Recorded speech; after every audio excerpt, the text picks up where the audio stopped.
যথেষ্ট সিন্ডিকেটের একটা কারসাজি আছে।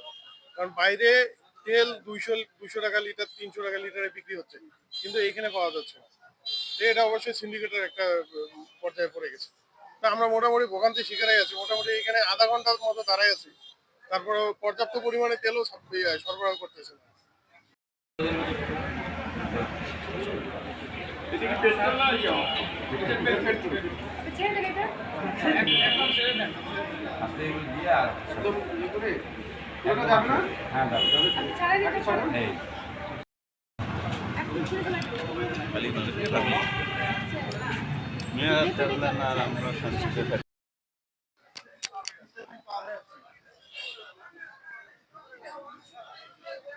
তেল সংকটের কারণ হচ্ছে কি দেশের জ্বালানি সাশ্রয় করার জন্য, আর বিশেষ করে বহির্বিশ্বের যুদ্ধের কারণে তেল যোগাযোগ আমাদের কম থাকায় জন্য আমরা যাতে স্বাভাবিকভাবে চলতে পারি লং টাইম সেইভাবে গভর্নমেন্ট পদক্ষেপ নিচ্ছে।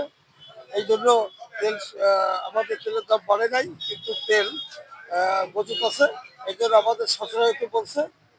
সেই সুবাদে আজ দেশে এই তাছাড়া আমরা জৈব তেল বিক্রি করি। আচ্ছা, পাইকারি পাইকারি দেরি কিন্তু কোনো তেল বিক্রি হয় না। যদি মোটর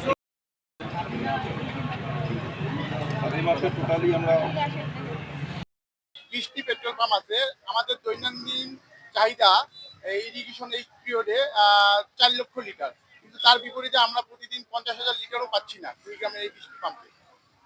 আমরা তেল আমাদেরকে যেভাবে সরবরাহ করছে, আমরা ঠিক সেভাবেই আমরা গ্রাহকদের মাঝে মাঝে বিতরণ করতেছি।